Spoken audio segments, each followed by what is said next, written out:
I feel like we're made for it. Yeah, I would say our team did a great job of handling being uncomfortable, and we reached that comfortableness where we're just excited to keep going on the road to different places. I think we find excitement in it, and also it's where our team grows the most. So I'd say we look forward to these type of trips. So. Has there been anything during these last let's say month that has really kind of clicked in? I know y'all had kind of a rough stretch in the middle of conference play there, but it seems like y'all have taken things to another level lately. Yeah, I feel like it's just playing all around good softball. That's the thing that's been working for us right now, especially playing in Arkansas, or a couple games that we got to play. Honestly, I feel like it started at the Pac-12 tournament. We played really good games against Washington and UCLA, and pitching was there, the hitting was there, defense was there. So it's just we're playing good softball at the right time all around, which is the thing. The team that has the major three things that you need is going to be the team to win. Coach, obviously playing in the conference that you're in this season, you see all kinds of talent. So I'm guessing you guys probably don't really come up against a matchup that's necessarily scary, because you feel like you've probably faced a ton of really good players in the past. Is that fair to say? Yeah, I would say all the Pac-12 conference games feel like a challenge and feel like they're going to prep us for the future. A lot of great pitching, a lot of great hitting in that conference, top to bottom. And I think the biggest test is how you look on a Friday and then how you look on a Sunday, just the growth you have through a weekend. And I've been very proud of this team at getting better each time they face someone. And I think that says a lot about them kind of digging in, and people know them, they know, or we know the other team, and what kind of adjustments we're making. And it shows a lot of grit and toughness and kind of digging in and figuring out a way to win. Kind of along the same lines, but turning to the future. This is a Big 12 game a year from now. Mm-hmm. How exciting is it to be going into this conference that obviously has a lot of really talented teams in it as well? We're very excited to take this next step. I know a lot of the Pac-12 teams are excited for their new venture and to kind of get their feet wet in a new conference. And it was a shock in the beginning, but really excited to play against great competition week in and week out, like Oklahoma State. I'm curious to anybody that wants to jump in on this, but being this close to Oklahoma City, I don't know if y'all flew into Oklahoma City or not, but... No, we bused from Fayetteville. Through Tulsa, practice in Tulsa on the way here. Yeah, it's a 3-hour drive, so we didn't want to fly home and fly back, and it's kind of nice to get used to the weather, getting used to practicing away from home. It's not going to feel like home when we're playing in these games. It's going to feel very different, so I like to keep them in that mindset, and they do a great job of bonding and finding things to do. Our tennis team has been competing here, which has been awesome. Colton moved on today. I think he's in the Final Four. Mm-hmm. Yeah, Final Four now. So we got to cheer him on the last 2 days, and it's just been exciting. And I'm happy that we lucked out with that too. That makes me want to follow up with something that y'all talked about with being on the road. There's a lot of bonding time and non-softball time to be had. First of all, when was the last time y'all were actually at home? When did y'all do? Like Wednesday before? Yeah, Wednesday before? Tuesday. We don't know. Tuesday. It's been a minute. Tuesday before the games? I don't know. But, how valuable are moments like that? Whether it's for the team right now or just for the relationships that you're building with your teammates that are going to last forever?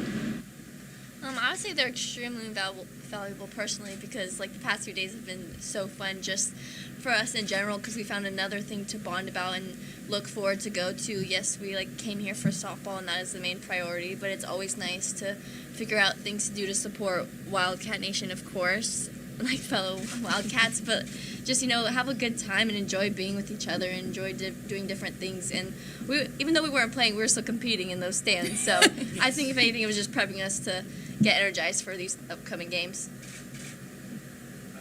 Well, that's the thing, Coach. I asked you this and you gave me a great answer, but I think you probably have a different perspective because you played professional softball and had a successful career in a league that sadly is not in existence anymore. What is going to be the key for a professional league to catch on to all of the popularity that college softball has right now and be able to really last?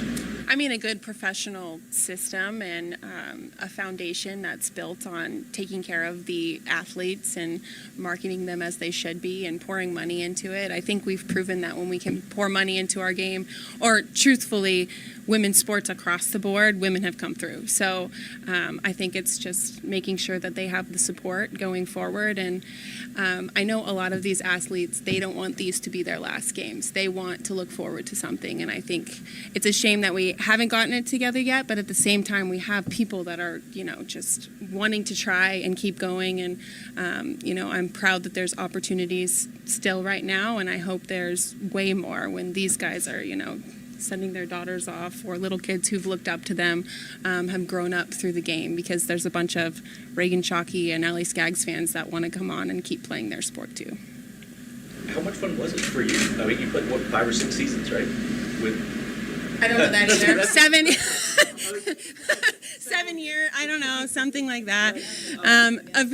Reagan likes to say back in the day when she talks about me a lot, okay? So I can't wait till she gets nice and grown and I can look back and say that to her.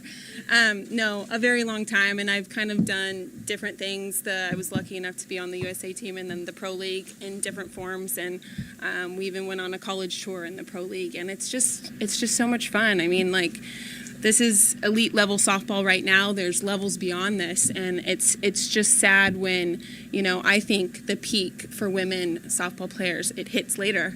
It hits later when you kind of have this perspective. You're out of school and you are solely a professional softball player. They're getting to feel a little bit of it because they're out of school right now and they're just competing. But just that growth and that maturity that comes with that next level is huge. And you're surrounded by people who want to make softball their careers. And it's a very serious work ethic that goes into it right now. And I see a lot of that in the work that they put in every single day. And I just want that to keep continuing for kids in the future. Anything else? We'll talk to you at the hotel. I'll ask you one if you want me to, though. I'll ask you one for all of you. Yes, next year this would be a Big 12 conference game, but it's not. And for those of us that have covered softball for a long time, we're very unhappy to see the Pac-12 go away. So it's not July 1st when the switch has happened yet. So at least for now, and I'm sure for you two, this maybe 3 years from now you'll have a different answer. Is this a big deal to still be a Big 12 and support and represent the Pac-12 before you get to the Big 12 this weekend, hopefully in Oklahoma City? Yeah, absolutely. I mean, I feel like I've been so proud to play for the Pac-12 the past 4 years just because the conference is unreal, in my opinion. Every year, year in, year out, we prove that we're one of, if not the best conferences in the country, and it's been such an honor to play for them. I feel like it hasn't fully hit me yet that it's not going to be a thing next year. I think part of it, too, is I'm biased because I am graduating, so I will not see the Big 12 change myself. But year in, year out, Pac-12 just beats up on each other, and I think that that's just a testament to how good every single team is, 1 through 9. You can't sleep on any team in any game because you will get beat. So it's been fun to play in a conference where every weekend you have to play your absolute best softball if you expect to win. So, I would not pick any other conference over the Pac-12 to go. And if I could do it again, I would do the same thing. Well, I get nostalgic about the Pac in its many different forms because when, back in the day when I was little. In the black and white. In the black and white era of TV and softball and white ball and 40-foot, all of those things.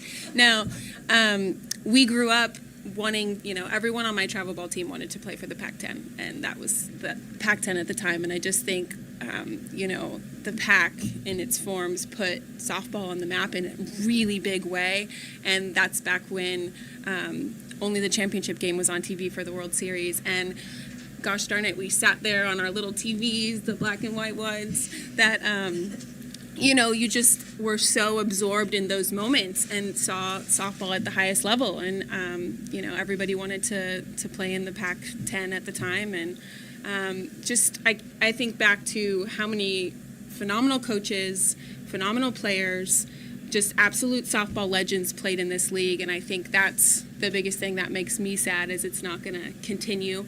But at the same time, we're going to honor that legacy. And I think that's the biggest thing is what they've done, what those just giants of softball have done for the sport will never go away. It will always carry on, and I think it lives on in all of us, and it's our job to kind of pass on that legacy to the next generation too. Honestly, growing up in Southern California, I always dreamed of playing in the Pac as well. I would say it's probably the closest conference to us in general, but there was so many great travel ball to college players I grew up watching, and they were like my idols when I was growing up. So playing in the Pac-12 meant so much to them, so it meant so much to me.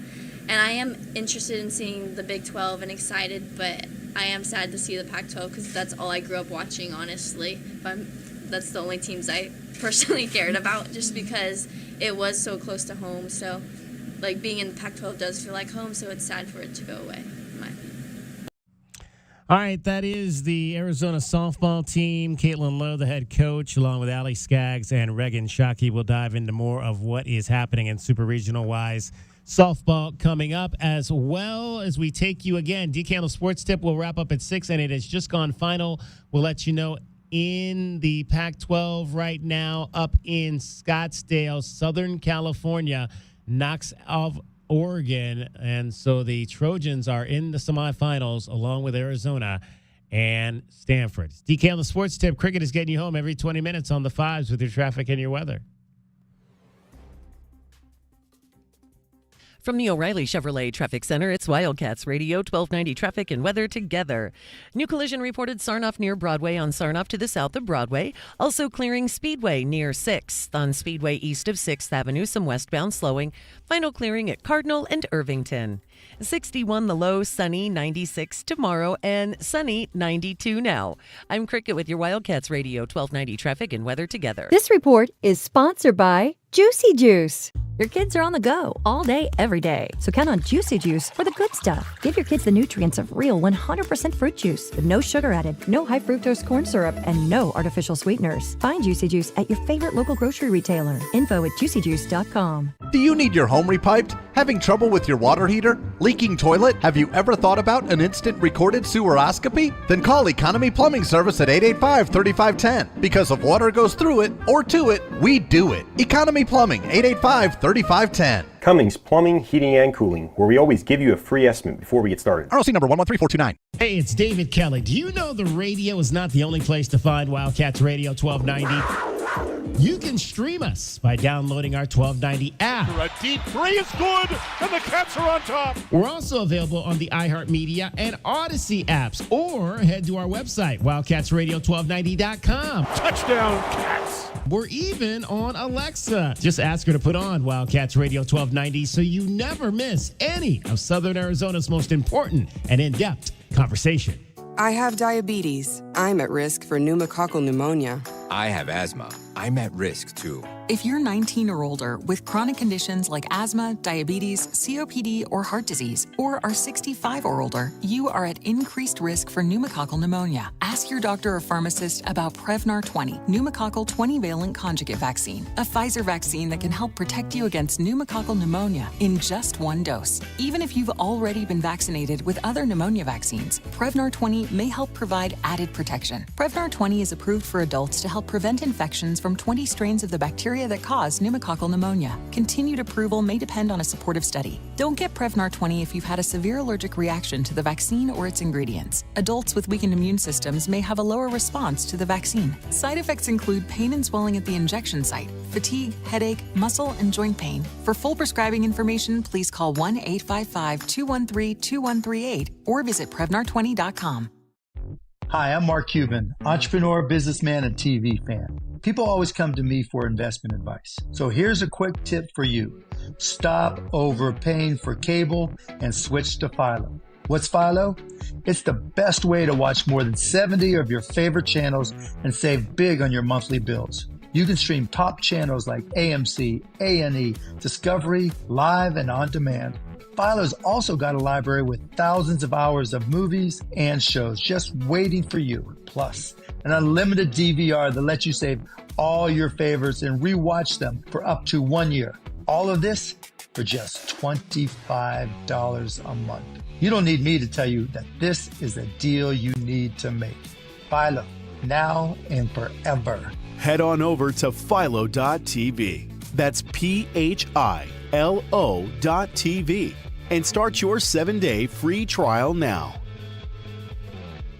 We all hear the radio ads about the IRS. They tell you to be afraid, to be scared, and they try to frighten you into calling. I'm not here to do that. Tax Relief Advocates is different. TRA is here to tell you that if you owe money to the IRS, whether it's $5,000, $50,000, or $500,000, we have a solution. It doesn't matter if you're sitting in your car, at work, or with your kids. No matter where you are, call now. 800-575-2794. Don't lose hope. TRA can eliminate or reduce what you owe to the IRS. Generous programs are now available that can give you a fresh start. Our passion is taxes and helping individuals fix their IRS problems. We have over 1,000 5-star reviews on Google and an A+ with the Better Business Bureau. You don't need to be afraid of the IRS any longer. End your tax nightmare today by visiting us online at TRA.com or call 800-575-2794. That's 800-575-2794. Tax Relief Advocates. Real solutions for real people.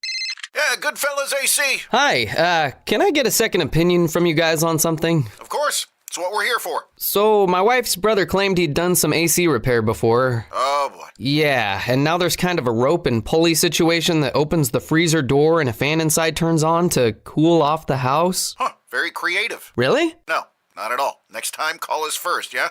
Yeah. Call Goodfellas AC for free estimates and second opinions. Good service, good prices, Goodfellas. GoodfellasAC.com. DK on the Sports Tip on Wildcats Radio 1290. And now, the best thing you will hear all day. Hachi Machi! It's time for the Wildcat Radio Replay. In case you missed this earlier in the day, we now bring you the best of 1290. It's made possible by Desert Diamond Sportsbook, Arizona's best bet.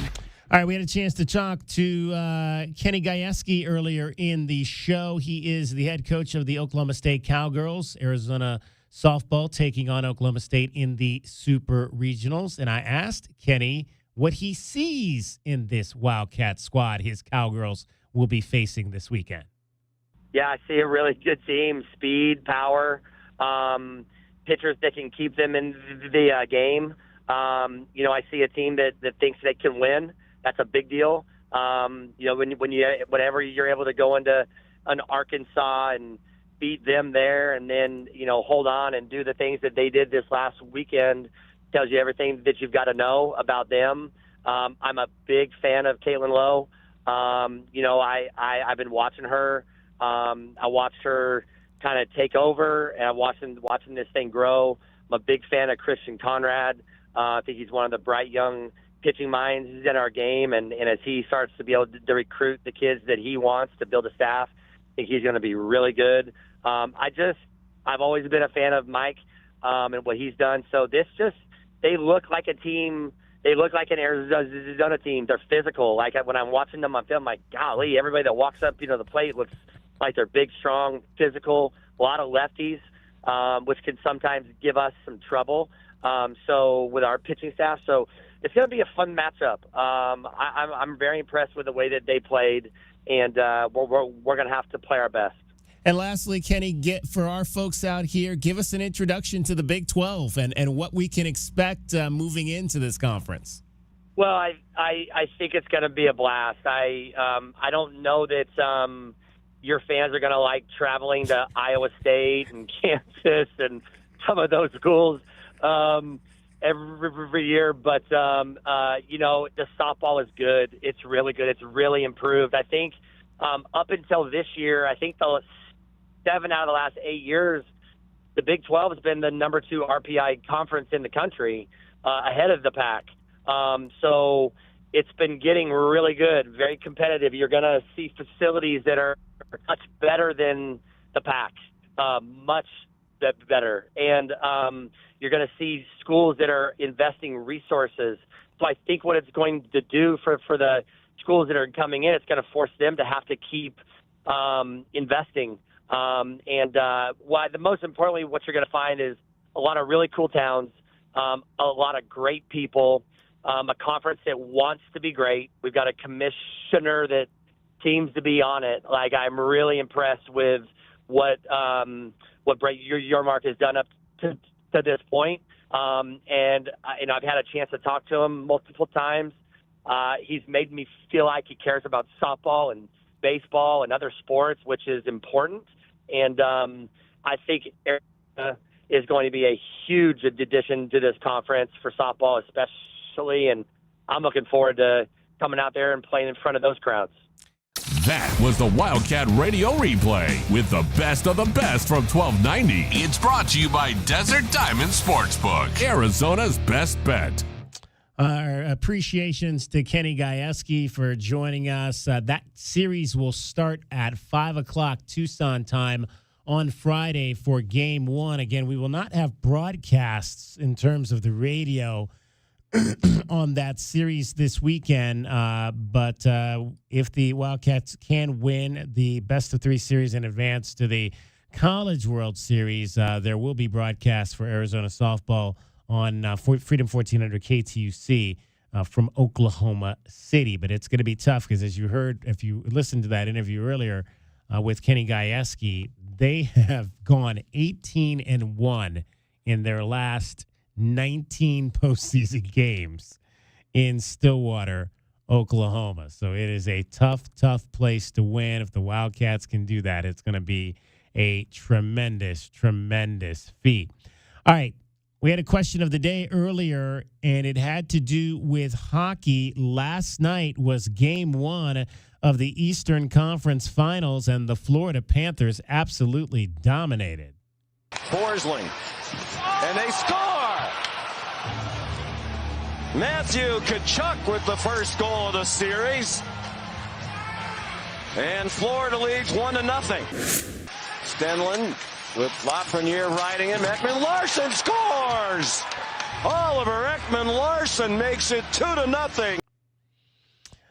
3-0 would be the final in favor of the Florida Panthers. So the Panthers take a 1-0 lead in their series with the New York Rangers. The other series, the other final, Western Conference final, that game is just underway between Edmonton and Dallas. Game 1 in Dallas tonight. Dallas 52 wins on the regular season. Edmonton comes in with 49 wins on the regular season. So of the 4 teams remaining, New York, Florida, Dallas, Edmonton, who do you have winning the Stanley Cup title? Head on over right now to our Twitter page at Wildcats1290, and you can vote there right now. 40% of you saying the Dallas Stars are going to win the Stanley Cup championship.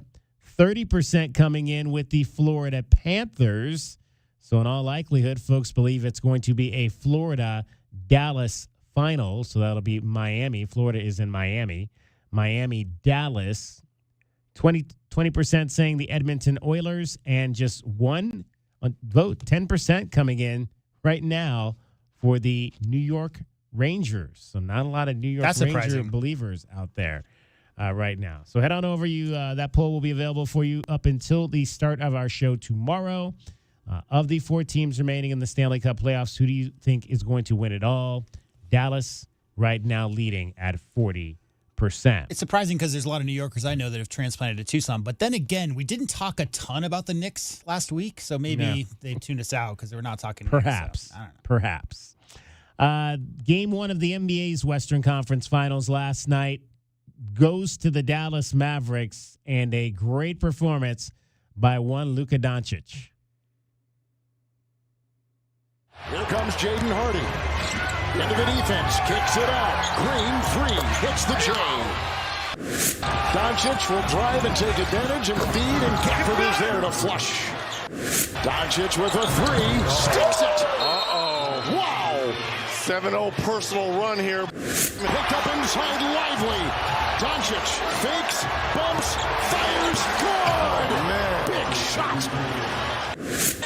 On this, Doncic got a hand on it. Irving controls. Game is over.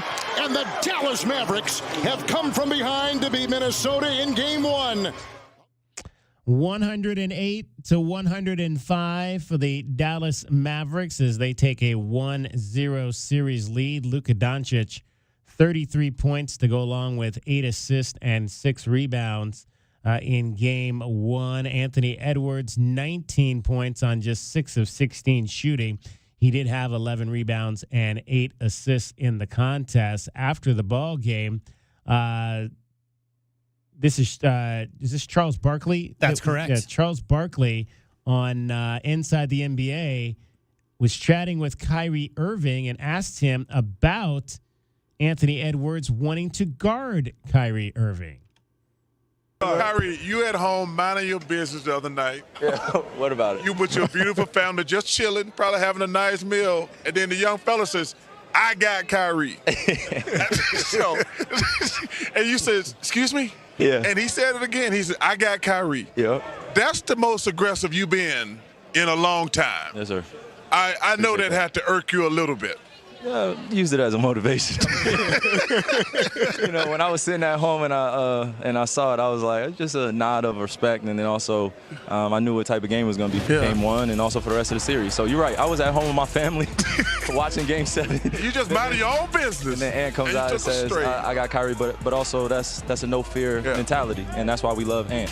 So coming out tonight, I knew that he was going to pressure me a little bit, but I knew that they were coming off a Game 7, grueling game, so their legs were biting them a little bit tonight. So hopefully Game 2, they come back and they settle a little bit more, but we'll be prepared. 30 points for Kyrie Irving in that game last night on 12 of 23. How interesting when you look at the plus-minus. Luka's plus-minus was -9 in this game, but Kyrie's was +5. Yeah, Kyrie's been balling this whole playoffs. I mean, I've been watching quite a few of these games, and his defensive intensity is about as high as I've seen in a minute. I mean, I know he was a little bit banged up with the Nets and whatnot, but he looks healthy, looks like he's flying around, and like they said there, he was about as aggressive as it gets, kind of like the way a lot of people thought it would be with Booker and Kevin Durant, to be honest, DK, because Kyrie was as aggressive as can be coming out the gates. I think he had 15, something like that in the first quarter, 20 plus 25 in the first half, and then Luka took it down the stretch. So Luka completely dominated the fourth quarter, Kyrie the first half. Both of the defense the Dallas Mavericks are playing. One big thing that came out of that, though, is they played a bit of a drop cover. They played back and really were defending the rim against that Minnesota Timberwolves team so long and does a lot of damage in there. So they'll have to figure out what they're going to do about that for sure. Arizona Wildcat grad, or Arizona Wildcat product, I should say, Josh Green, 13 minutes, 1 of 4 from the floor, 1 of 2 from 3. 3 points for Josh Green. He had a rebound, he had a block, and 1 turnover. We'll hear a little bit from Josh Green on tomorrow's show as he talks about the Mavericks, how they've built their defensive identity, and how he perceives the way that Luka Doncic is playing for this team right now. Game 2 of the Eastern Conference Finals is underway. They're in the second quarter. Boston trying to take a 2-0 series lead and leading early by a score of 32-27. All right, here's what's coming up for us. We're going to wrap up DK on the sports tip. Arizona baseball pregame extra is coming straight ahead. It's Arizona and California tonight in the final game of pool play. It's a game that does not necessarily mean a lot for the Arizona Wildcats. They are in the semifinals regardless of what happens tonight. California, however, must win in order to make the semifinals. They could become the third 3-0 team or 2-0 team, as both the Stanford Cardinal and the USC Trojans have swept through their pool. Can California sweep through their pool? And that would put 3 2-0 teams into the semifinals along with the Arizona Wildcats. So we will find out. Coverage will begin at 6:50 with Brian Jeffries. So we will take you from 6 to 6:50. Wes Clements is going to join us. He just wrapped up working the game between USC and Oregon. He is going to join us from Scottsdale Stadium. We'll get his thoughts on that game, on what he saw last night from the Arizona Wildcats and what he anticipates tonight from his alma mater. All of that still coming your way. That is, though, going to wrap up DK on the sports tip for today. Thanks to our guests, Kenny Gajewski, Matt Walton, Brian Peterson, all for joining us. For cricket, for JW, my name is David Kelly. That's our time for tonight. Thank you very much for your time. Don't go anywhere, though. U of A Baseball pregame extra is coming up next. From the O'Reilly Chevrolet Traffic Center, it's Wildcats Radio 1290 Traffic and Weather together. Irvington near I-19, Irvington west of I-19, Irvington and Calle Santa Cruz for a collision. Other wrecks that are clearing: Sarnoff south of Broadway, Speedway east of 6th Avenue. 61 the low, clear skies overnight, sunny, 96 tomorrow, and 92 now. I'm Cricket with your Wildcats Radio 1290 Traffic and Weather together. This report is sponsored by eBay Motors. eBay Motors is here for the ride with the parts you need at the prices you want. And with eBay Guaranteed Fit, they're guaranteed to fit your ride the first time, every time, or your money back. Keep your ride or die alive at ebaymotors.com. Eligible items only. Exclusions apply. Escape the ordinary and indulge in a world of excitement at Park Place Mall. Discover endless possibilities with over 100 stores, restaurants, and entertainment options. Join them for the monthly Kids Club, Yappy Hour, and seasonal events. From fashion to food, it's all at Park Place Mall, where you belong. Cactus RV and Marine. Visit their original location on Romero north of Prince during I-10 construction or cactusrv.com. Thank you for calling Alaskan AC. Now. Thank you for calling Alaskan AC. Now. Hey guys, what are you... Gotta take this. Thank you for calling Alaskan AC. Now. Thank you for... Uh-huh. Right. You don't say. Uh-huh. Now. Hold it. What's with all the nows? People want to know the best time for an Alaskification. And you're telling them... Hello? Now. Well, there's no bad time for Alaskification, but the best time is now. Pretty soon, Arizona temps are going to put a strain on your AC. Now is really the best time. You're not telling people about all the money they save? Now. Or how Alaskan AC will make their AC last longer? Now. Or the big 1-year guarantee that their AC will not break down? Thank you for calling Alaskan AC. Well, Ron wants to tell you a bunch of stuff. I know. That's kind of what I told him. Okay, thanks. Oh, by the way, now. The best time for an Alaskification is... now. Schedule at AlaskanAC.com. Now. We get you so close to the action at McHale, it feels like Wilbur and Wilma are in the car with you. This is the home of Arizona men's basketball. This is Wildcats Radio 1290. Are you afraid to open your investment portfolio statements when they come in the mail? This last year has brought its own unique set of trials and tribulations, but you don't have to face them alone. I'm Natalie Fernandez-Lee of Meridian Wealth Management. I've spent my career helping people navigate their financial wellness. Call me today at 719-1433. Let's open those envelopes together. We will make sure you're on the right track. Visit us online at meridianwealthllc.com for more information. Advisory services provided by Meridian Wealth Management, a registered investment advisor. Summer starts now with Memorial Day appliance savings at Lowe's. Get up to 40% off. Plus, save an extra $50 on every $500 you spend on select major appliances from brands like KitchenAid. And right now, you can double your savings when you spend $2,500 or more. Shop in-store or online today because Lowe's knows home improvement. Offer valid through 6/5. Savings vary based on purchase amount. Exclusions apply. See Lowe's.com for more details. The 2024 NFL schedule, powered by AWS, has been released, and single game tickets are on sale now. That's every epic showdown, every classic rivalry, every primetime game, 17 games for all 32 teams. Visit NFL.com/tickets to purchase tickets today. The NFL Ticket Network, including Ticketmaster, SeatGeek, and Sports Illustrated Tickets, are the official marketplaces for NFL tickets. It's no contest, Tucson. You're listening to the home of the Arizona Wildcats. That's why 1290 runs this town. This is the one and only home of your Arizona Wildcats. And you know this, man! We are Wildcats Radio 1290. Fun for the crew, fun for the family, fun for everyone. Dave & Buster's is the place to be for all things fun. With hundreds of awesome games, massive screens showing every single game, and their incredible menu of top-notch food and drinks. There's no better place to eat, drink, play, and watch than Dave & Buster's. Make Wednesday the highlight of your week at Dave & Buster's by experiencing half-price games on Wednesdays. That's right, every arcade game, half price. Dave & Buster's at Tucson Marketplace, your Wednesday game day viewing spot. John brings his skewed sense of humor. Jeff brings tips to cut strokes off your next round. Together, It's those weekend golf guys. More distance. I mean, that is what everybody wants. Nobody has ever showed up on my lesson tee saying, Jeff, I hit it plenty far. It's embarrassing. Nobody will play with me anymore. I drive the green. They don't say that either. Hell, I'm hitting it over the green into the pond back there. Those weekend golf guys, the podcast, part of the Believe Network. Just search BLEAV on YouTube or wherever you listen. I thought learning a language would be too much work, but Babbel makes learning fun. J'aime Babbel. Babbel's lessons only take 10 or 15 minutes, and soon you turn and realize, hey, I'm starting to speak another language. How'd that happen?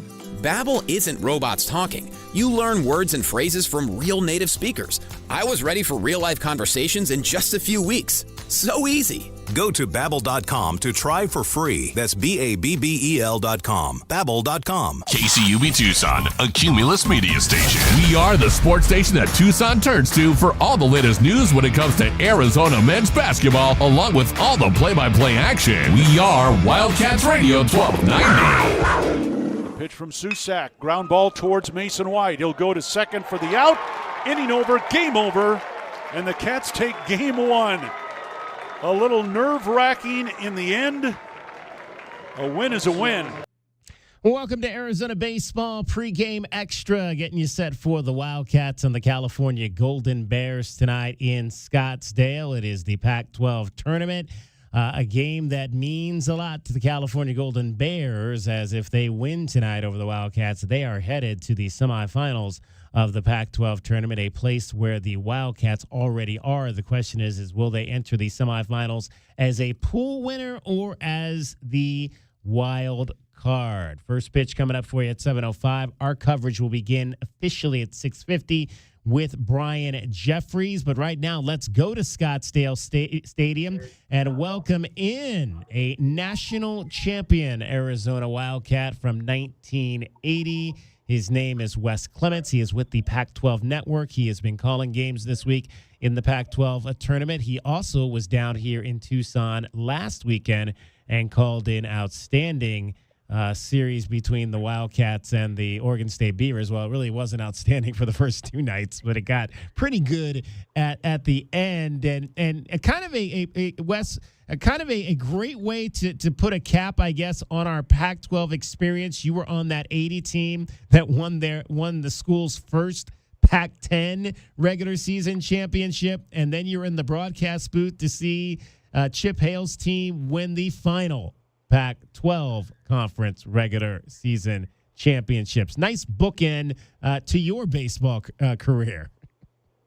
Well, it was, and I didn't really know. I mean, I think Greg Hansen, had told me the next day he was going to write something, and then it got sent to me by multiple people, and you just don't think about it, right? You don't think about that was the first one, and then Chip Hale was the last one, right? And to your point, the first 2 days, it didn't even look like an Arizona baseball team because they played so poorly. And on the broadcast on Friday night, because they started that series Thursday, Friday, Saturday, on the broadcast on Friday night, I basically said on the broadcast, if you're going to play your worst game of the year, do everything bad because it's not going to be that way the next day. And then the other thing is that when the season started, you remember the Cats were picked to finish 9th in the Pac-12. And so when you know that, and if you told your club on the last day of the season, hey guys, guess what? Before the season starts, we're going to play the last game of our season, and we're going to have, if we win the Pac-12, would you take it? And the answer is going to be unequivocally yes. And boy, did they take it.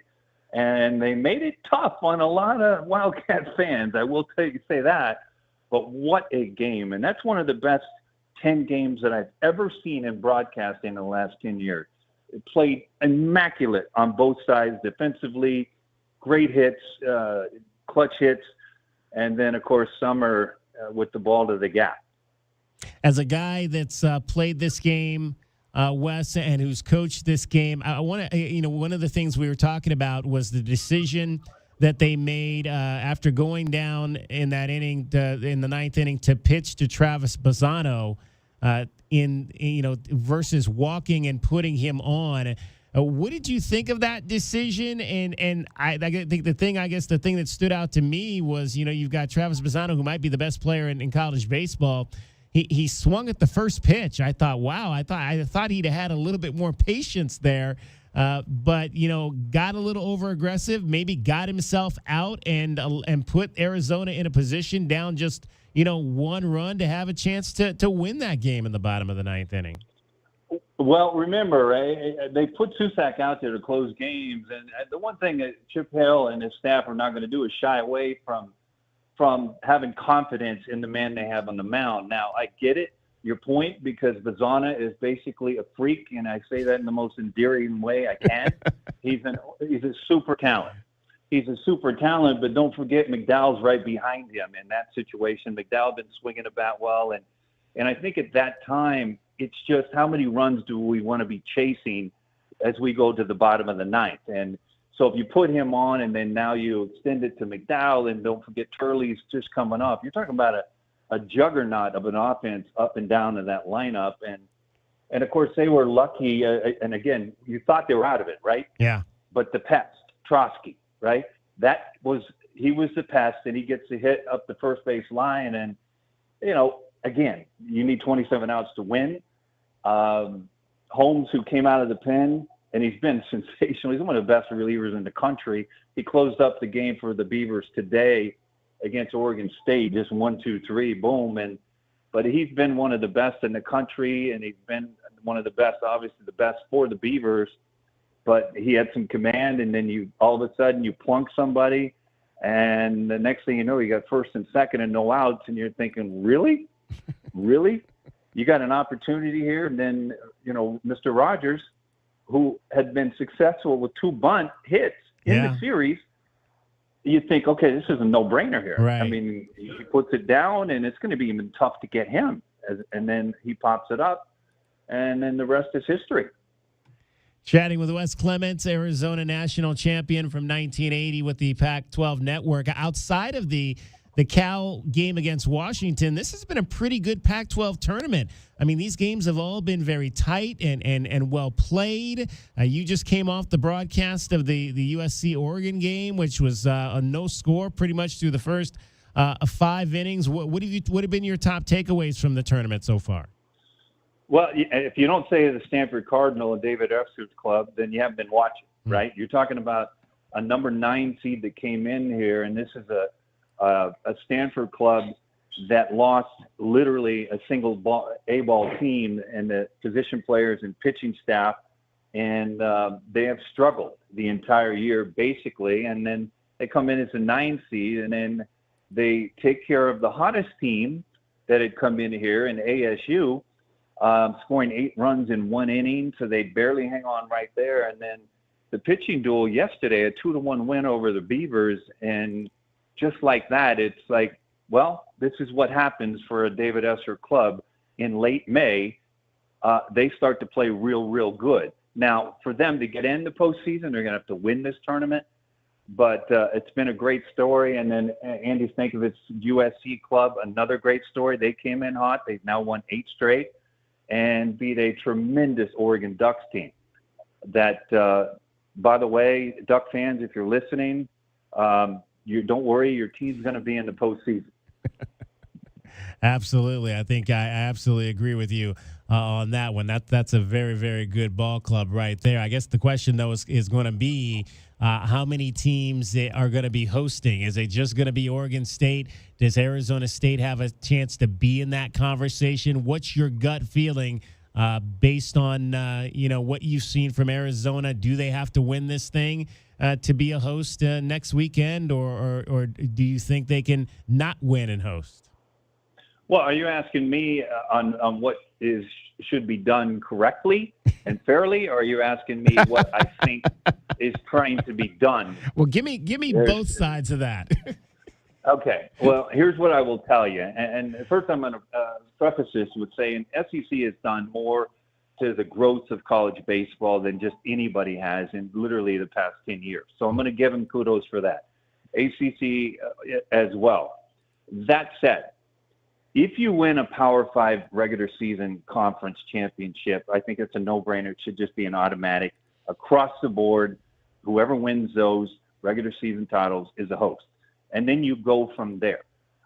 Secondly, I will tell you, if you finish under 500 in your conference, you have no business thinking that you should be in. And I don't care what conference you come out of, because if you're saying that an under 500 conference team has more talent than, let's say, who they're comparing against a Cal team. And if that's the case, then the more talented SEC, ACC team underachieved. So now you're going to reward them for underachieving versus a team that has achieved in Cal. I mean, that's just pure illogical. And I'm trying to be nice. I just had to catch myself. We're on radio. But it's just wrong. So what do I think should already be done and completed with the Pac is that they should have 4 locks in Oregon State, Arizona, Oregon, and Cal. And I don't think Cal has to beat Arizona tonight to get in. But that's the story that's being put out there for the quote-unquote experts in college baseball. Oh, Cal needs to beat Arizona. Well, no, they don't. They really don't. They've won 19 out of their last 23 games. They swept Oregon State this year, and they swept Connecticut, which is going to be – they won the Big East, Connecticut, and they're going to be projected as the number 2 seed is Connecticut. So, again, there's been a double standard, and it always seems on an annual basis like they figure out reasons not to let West Coast teams host and or get in as at-larges, and they always make reasons to let those other conferences either host or get teams in. Chatting with Wes Clements, Arizona Wildcats national champion from 1980, working games this week for the Pac-12 network at the Pac-12 tournament. Curious, as a guy that played first base here at the University of Arizona, what your thoughts are on our young left-handed hitting first baseman Andrew Kane from Ironwood Ridge High School, who's really come on in the second half of the season to provide a lot of punch for Chip Hale's offense. Well, I've talked to Chipper about Mr. Kane, and of course he was playing first base, a little bit rough over there right now, but to tell you how much confidence that Chip has in Kane is he's got him in the lineup. He wants that bat in the lineup, and in my opinion, big future. And then he's put Tommy Spillane back in the lineup, and this happens more times than not than it doesn't happen in baseball. You're talking about Tommy Spillane, he's a catcher first baseman, but this year he's playing more first. Started the year fairly well, but then hit a funk in the middle of it, and for the most part hadn't been playing. But in the biggest game of the year, Chip Hale decides, I'm going to put you back out there. And a lot of times you're going to get the response that you have gotten from Tommy Spillane, which is hit the ball, got a hit up the middle in that championship game last Saturday night. And then, of course, he's got a couple of hits in the games up here. And it's a beautiful thing to watch because you see Tommy Spillane saying, hey, me? You want me back out there? Here we go. And then you still keep Kane's bat in there, and you get the defense from Spillane at first. I mean, it's been a lot of that. It's been a lot of Chip going with the hot hand, pushing the right buttons, whether, with his catchers, whether it was, Adonis Guzman early, and then Blake McDonald got hot here a few weeks ago, and he found himself in the lineup. And like we talked about Kane, and then you got your 2 consistent guys right up there in the middle, both Mason White and Garen Caulfield, who have been with you. And now with the injuries, you've had some injuries in the outfield, and he's had to juggle those guys. And you mentioned early Brandon Rogers, who, came in last week, probably didn't think he was going to get a chance to play much in that series, but was able to make some of an impact when he's gotten in there. So it's been pretty, and you see those types of performances, and it really stands to Chip being the coach of the year when you can get those types of that type of output from guys that maybe, like you said, weren't playing a lot, weren't in there, maybe thought they weren't going to play, but when they got their opportunity, they were able to produce with it. Well, there's no question. You are 100% correct. Keep in mind, we're talking about approximately 4 starters that have been out about the last month for the Cats. And somehow the Cats were able to take that big-time series at Utah after losing game 1. And they came within a half a game of losing the Pac-12 lead twice since the middle of April when they took over the lead. And that was after the first game at Utah. They came back, and it's tough to win at Utah. Everybody knows that. Gary Anderson's done a tremendous job this year with them. But they came back and won the last 2 games there. And then, of course, they lost the first 2 games at Tucson last week. And, again, within a game of giving it up. But it's just, Chip, if you've been around Chip Hale, you know his attitude from the time he was a player at the University of Arizona. He's the most positive person you'll be around. And so it is what it is. It basically is what it is, right? You got to roll with what you got and hope it works out. But I will tell you that the pitching staff for the Cats has done such a great job this year.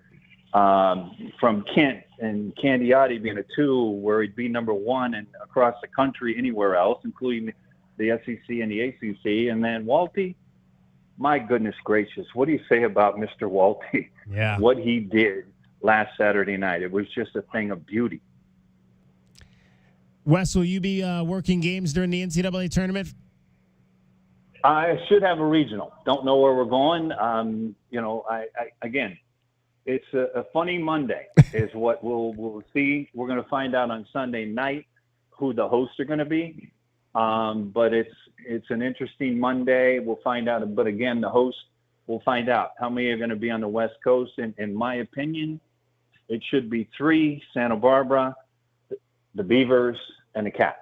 Right. Who should be hosting on the West Coast. And the odds of that happening, not very good. It's history repeats itself. Absolutely. But that's what should happen. Wes, we always appreciate your thoughts. Look forward to talking to you again real soon. National champion, Arizona Wildcat from 1980. Have a great call tonight, Wes. All right. Thanks. Hey, everybody watch this game. It's going to be a great game. I mean, Cal and Arizona, 2 great baseball teams.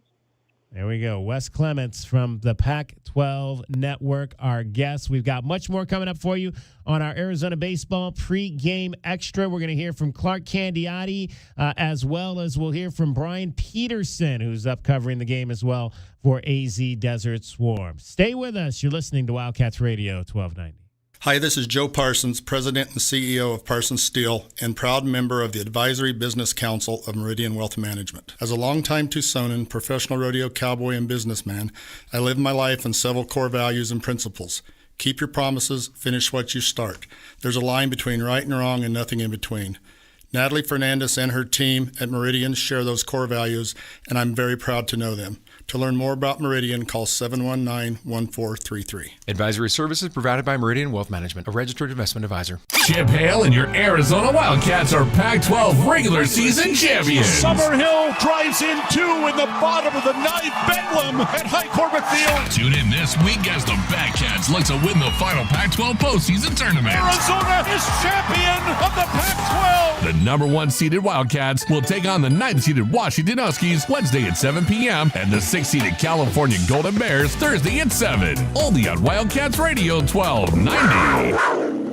This is an announcement to all United States vehicle owners who own a 2003 or newer vehicle with a manufacturer's warranty about to expire, or no warranty coverage at all. With a struggling economy and the cost of living on the rise, Endurance is now offering an affordable, low-cost vehicle coverage plan to the general public. As of today, you could be one of millions of drivers that now may qualify to have your vehicle protected under this coverage and have all future covered auto repairs paid directly to the repair shop for you. You pick your plan. You pick your deductible. You even pick the repair shop. Roadside service, towing, and rental coverage is included. Get your vehicle protected now and save your wallet from costly vehicle repairs. A toll-free number has been established for you to call for your free 5-minute quote and to see if you qualify. The number to call is 800-290-1583. 800-290-1583. Again, that's 800-290-1583. Coverage, deductibles, and claims may vary. For details, go to endurancewarranty.com. Remember, the one and only play-by-play home for Arizona Athletics is 1290.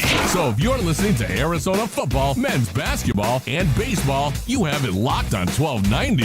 Wildcats Radio 1290.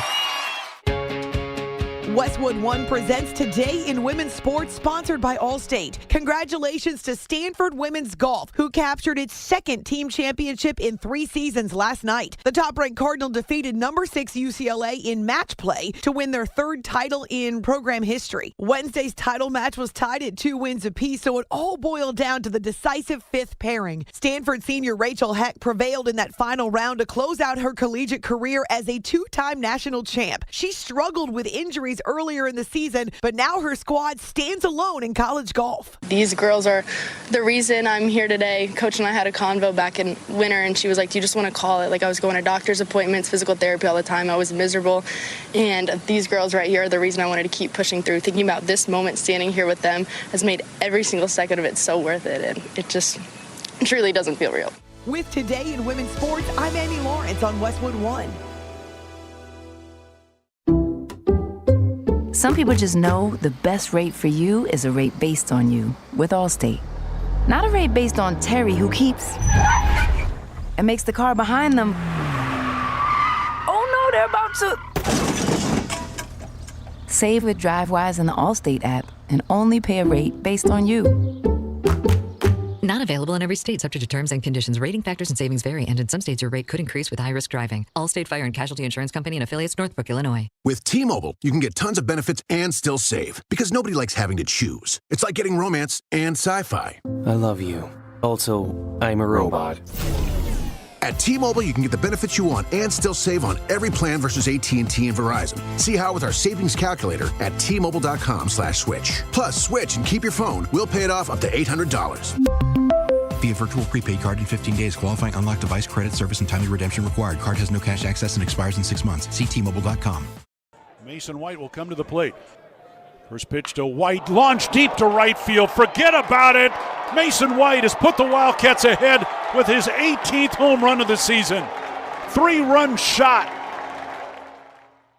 Welcome back to Arizona Baseball Pregame Extra. I'm David Kelly getting you set for the Wildcats and the California Golden Bears tonight at the Pac-12 Tournament in Scottsdale. First pitch coming up at 7:05. Our coverage at 6:50 with Brian Jeffries is when that will commence. Jackson Kent gets the ball tonight for your Arizona Wildcats. He is 3-3 on the season with a 356 earned run average. Left-hander Luke Short, so a couple of lefties on the bump tonight. Luke Short is 5-2, a 4.86 earned run average. You heard that home run there by Mason White, his 18th of the season last night, moving him into a tie for 8th all-time on the Arizona single-season leaderboard. He is 2 home runs shy of breaking into that single-season top 5. Arizona, the number 1 seed in this tournament, back in the semifinals for a second consecutive year. Thanks again to Wes Clements for joining us. He'll be on the call tonight on the Pac-12 Network with Roxy Bernstein providing the play-by-play. We had a chance this week to talk to one Mr. Clark Candiotti. Clark Candiotti, one of the members of this Wildcat Ball Club that was named to the Pac-12 All-Conference team this year. So congratulations to Clark. As you mentioned, as you heard Wes Clements mentioned in his comments, he believes that Clark Candiotti could be a number 1 starter in just about any other rotation in college baseball this season. He has been that good. 14 starts for Arizona, 6-3 with a 3.27 ERA, 1 complete game shutout, 82 2/3 innings. He has struck out 87 in those 82 2/3 innings, walking just 20 batters. And Clark this week was asked about his Pac-12 Coach of the Year, Chip Hill, and what made him want to come play for Chip here in Tucson. How good of a coach he was and that he would bring back the legacy to University of Arizona. Just knowing of his success, that's kind of what brought me here. Your dad, I think, was teammates with him back in the day. Did he tell you anything just as a guy? I mean, he said he's a great guy, of course, and he knows how to win. He knows how to manage. So, I mean, all of that just aided my decision coming here. Clark, walk us through your outing against Oregon State, how you felt about it, what was tough about navigating that lineup and all those tough hitters. I mean, they're a really good team. It was a difficult team to pitch against. Just kind of had to go right after them for the most part. I mean, that's what all three of us did. And a little help from the team on some points. So I just think going right after them and just giving them the best shot. What are some of the things that Chip has done this season to kind of keep the team on track and focused through the ups and downs of the season? I think just keeping everyone together and making sure that everyone's on the same page and no one's getting left behind, so to speak. So just making sure everyone's right up top, right at that level, and just, I mean, always moving forward, never getting stuck on events in the past. So just always staying confident and just keep moving forward. After what had happened the first two nights, what did you love about the way Cam, attacked that lineup? I mean, he just went right after him. I mean, he's been really, really good all year. He's been super consistent. And, I mean, just like always, he always takes the ball and goes out there with his best stuff. Chip had talked about that ninth inning where they had discussed walking Bazana there, but decided to pitch to him. Were you surprised at all they made that decision? I wasn't surprised, no. I mean, he's just like everybody else. Just go right after him. He's got to hit the ball just like everyone else. He's got to see pitches from the same pitcher. So, I mean, I think it was a good idea. Just go right after everyone. It was your interview on TV 2 weeks ago that we kind of learned about this banana phenomenon that's been going on. Where did that come from? I'm not really sure where exactly it came from, but guys that started this? No, this is a whole team thing. Okay. Everybody's bought in. It's the whole team effort. Yeah. So what's the buy-in banana connection? Like, why is that the word for banana? I mean, you got to buy into the team. You got to buy into the culture. I mean, greatest team wins. That's our mantra. I mean, you just kind of have to give everything you got and just buy into the program because we're all playing for each other at the end of the day. So you're doing this interview, right? I think it was during the ASU. It was ASU Tuesday night, right? And they start like putting stuff on you. Or when you're doing these interviews, how do you kind of keep your composure? Honestly, just let them do what they want. At the end of the day, I'm just giving an interview, just spending time answering questions. So, I mean, it's always fun in the dugout. I mean, everything's loose, just having a lot of fun. So, I mean, just keeping my composure and just having regular interview. The thing that they made that you wore during the game on Saturday, what was that? That's credit to TJ Adams. He started that. He made the crown, and then Zastro and I with the banana chain. So I mean, it's just to keep everyone engaged, have fun, and I mean, like always, just buy into the program. Have you ever pitched at Scottsdale Stadium in high school at all? I haven't. No. Who threw your first pitch for your before the game to you? Oh, my brother Casey. Did your dad just not want to? I don't know. I don't know. I think he just wanted to kind of take in the moment, watch his older son. I mean, throw it to me. So I mean, I think it was pretty special for him. Was a pitcher too. He was. Did he throw knuckler? He did. Yep, he did. It was pretty good too. What? So you weren't here last year, but last year the team had to win the tournament basically, or advance really far to have a chance to make the NCAA tournament. This team is not in that situation. Like, you guys are going to make the tournament no matter what happens. So what's the mentality of the team heading into the tournament given that? I mean, like I said, just go simple. Just win the first game, then win the next, and win the next. I mean, you just got to be consistent. You can't worry about too much. You can't worry about the end result. I mean, you can't focus on the last game we had, winning the conference title. It's just the next game, whoever's up, next pitch. So everything's just super simple.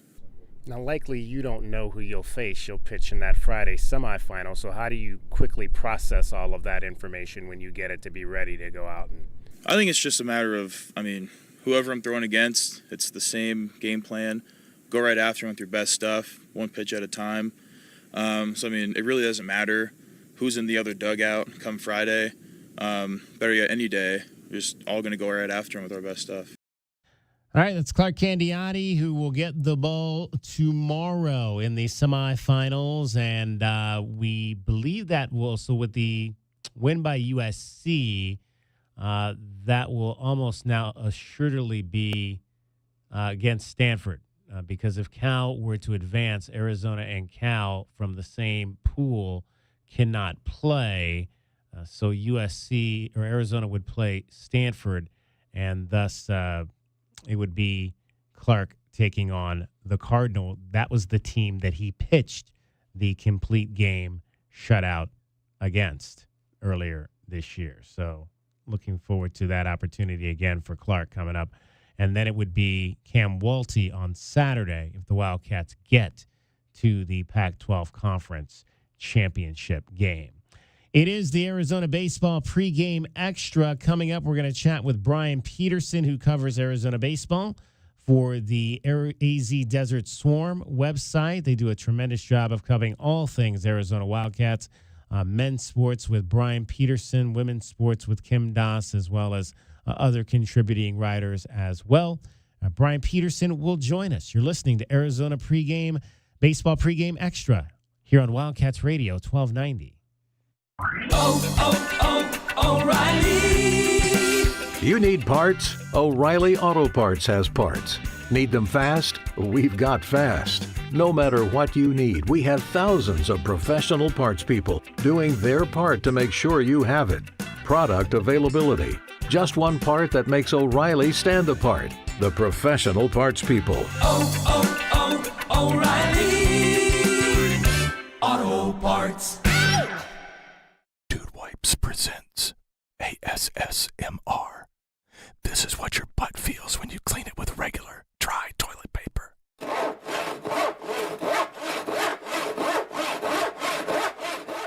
And this is how clean your butt feels when you wipe with wet, extra large, flushable Dude Wipes. Refreshing. Dude Wipes. Best clean. Pants down. At Goldberg and Osborne, we fight. We fight for accident victims, injured workers, abused seniors, those harmed by dogs, negligence, or malpractice. We fight the government and big corporations. And most importantly, we fight the insurance companies. We've been fighting for Arizonans since 1989. We go to court, we fight, and we win. Call Goldberg and Osborne and let the Eagle fight for you. Now accepting work injury cases. DK on the Sports Tip, 3 to 6 weekdays. Does Umar Ballo's decision to play for the Indiana Hoosiers change your feeling about his legacy as an Arizona Wildcats player? Umar Ballo was about as Wildcat as it gets. Look at the smile on his face when he talks about what the McHale crowd means to him. That's real. How do you be a fan, David? That's the conversation we're having. You want to open that Pandora's box. Like, what does it mean to be a fan, and how do you fan? Well, that's really up to you. Wildcats Radio 1290. Up to a 30% upfront bonus and 12% per year guaranteed growth for retirement. I'm Jeff Jr. with Trajan Wealth, and these are the highest guarantees with annuities I have seen in my life. When interest rates are this high, there are silver linings, and annuity guarantees are one of them. Up to a 30% bonus upfront for retirement income. On $100,000, that's up to $42,000 guaranteed in the first year. And it's because of the economy and its high interest rates. Don't let anyone, especially another financial advisor, tell you it's not true. Up to 30% upfront just for opening an account and up to 12% per year guaranteed income growth. Don't miss out. This won't last forever. If you have an old 401k, get up to 30% upfront and 12% guaranteed growth for income today. Call 321-4100. That's 321-4100. Guarantees are based on the claims paying ability of the issuing insurance company. Some players get the sophomore slump, and Summerhill's got the opposite of that. As Summerhill knocks one out to left field, that's going to drop for a base hit. Breifogel is waved home, and he'll score as Brendan Summerhill drives a run in, and Arizona extends their lead now 5-2. All right, we are taking you all the way to 6:50 tonight. Again, it'll be DK on the Sports Tip until 6 o'clock, and then Arizona Baseball pregame extra from 6 until 6:50. 8:50 this evening. We are pleased to be joined now by the man who writes about all Arizona's top sports: football, men's basketball, baseball. He's even out at golf this past week. Brian Peterson from AZ Desert Swarm joins us. He is in Scottsdale covering the Wildcats at the Pac-12 tournament. And Brian, it's interesting. The Wildcats, the statement is we want to win this tournament. I was a little concerned, though, when they decided that they were going to go with the bullpen game to start this thing, because that's not maybe always the best way to try to go about winning a big-time baseball game. But obviously it worked out last night. It's worked out the last couple of nights with Braden Zastro kind of beginning this thing, winning at Arizona State a few weeks ago and then winning last night. But they got through the bullpen game to get back to their rotation for what they hope will be 3 games coming up. What did you think of the decision to go bullpen right off the bat? I think it was a combination of knowing they only needed to win one of the 2 games in pool play to advance, because as the number 1 seed and the way the format works, if they didn't win their pool but had the highest seed of any team that won at least 1 game, they would move on. That factored into it, as well as the fact that last week all 3 of their starters had to pitch on 1 day less rest because the series was Thursday through Saturday instead of the normal Friday to Sunday.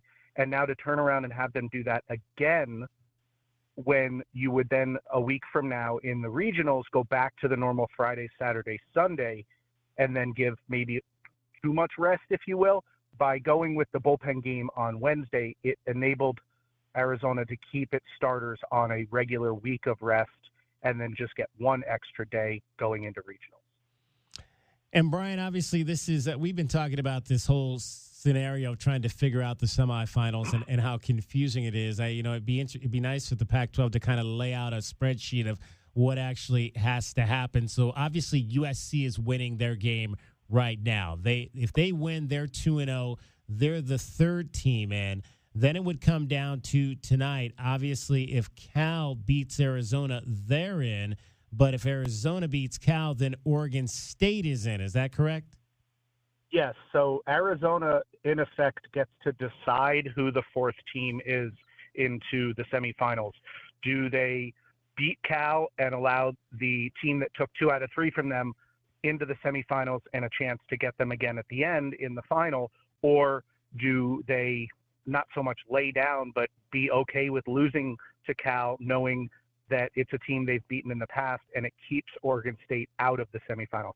I don't think they'll go that route. I also don't think that they're going to try to go with anybody too long tonight. Jackson Kent will start, but he might only go about 75 pitches just to try to keep him on track for next week, knowing that they can't not advance with this game.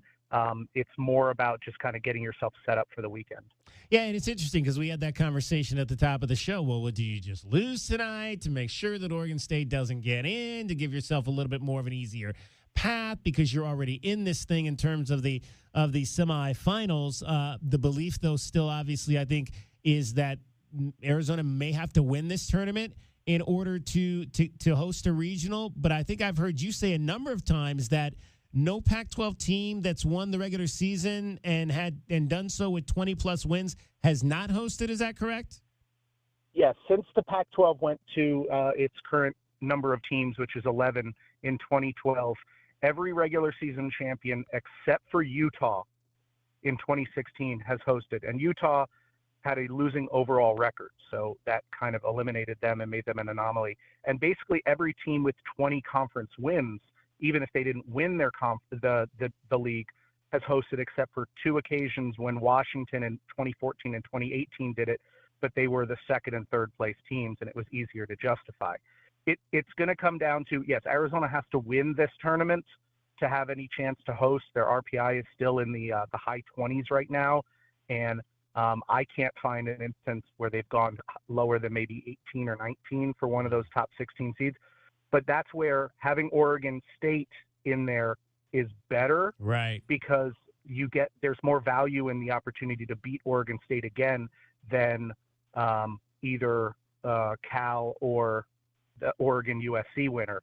I mean, even they'll get some points if they beat Cal tonight, but the semifinals against Stanford, because Stanford came into this tournament at 20-32, that's a game where they might actually lose RPI points because of the ranking and record of that opponent. So they may find themselves, if they don't have the toughest competition by RPI standards in this tournament, still sitting in the mid-20s. And as much as you might say, how does the regular season and conference champion of one of the top four conferences not get to host? This would be why, because they are so far back. Brian Peterson from AZ Desert Swarm is our guest. Wildcats and the California Golden Bears coming up, 7:05 first pitch. Our coverage begins here with Brian Jeffries at 6:50. Brian, in terms of Chip Hale named Pac-12 Coach of the Year this week, first person to ever have that honor, that also won the Pac-10 Player of the Year award. One of the things that was the line of questioning when we were talking to him earlier this week was what he felt he had done to win that award. Obviously, he made a critical change in the way that he wanted to deal with his pitching staff, bringing in Kevin Vance, and we've seen how fruitful that has been with this team being having one of the best rotations in the conference, if not in all of college baseball. Where do you think, from what you've seen, and you go to pretty much every game, that Chip stands out as a head coach? Well, he handles like all of the little machinations with lining up people in the infield, where they're going to be, though there is a student manager who works with analytics to come up with the shifting and all that. He's setting the lineup. He's making decisions like that as far as who's going to be playing and all that. He leaves the pitching completely up to Kevin Vance. But in that takes a little bit of checking your ego at the door and not being the one who decides, hey, I think this guy has gone too long, or hey, maybe we should have him be out there a little bit longer. He is deferring that and delegating. But what he mentioned was it was being patient and trying to balance what he's known as a coach in pro baseball, where you have these 140 to 160 game seasons. And if you're off to a rough start in a game, it's like, well, let's not worry too much about this one. Let's just move on to the next game, where in college, you don't have that luxury as much. A couple of the games that got away from Arizona earlier this season, if they could have won one or two more of those, then their RPI would be in a much better position. So I think he's just kind of been that guy who is keeping everything in line, where he's got his hitting coach, he's got his pitching coach, and all the analytics and everything, and he's not just overseeing it, but more or less kind of translating from one to the other. And he's also really fostered a much better kind of culture with the program, where the pitching and the hitting side don't feel so separate from each other, to the point where he's kind of alluded to in his first 2 years that there would be animosity between the sides because the hitting was so good and the pitching was not, that you'd have guys maybe not openly griping at each other, but feeling that pressure of we're not doing enough. Yeah, I mean, it was interesting just to kind of hear him talk about that a few weeks ago, and hear some of the players talk about how there was a little bit of a division with the teams in the past in terms of the pitchers and the hitters, and you're right in terms of him deferring. I thought when he spoke about how they wanted to face Travis Bazzano in the ninth inning on Saturday night, and how he kind of conferred with Kevin on whether or not they should put him on, and Kevin said, no, let's go after him.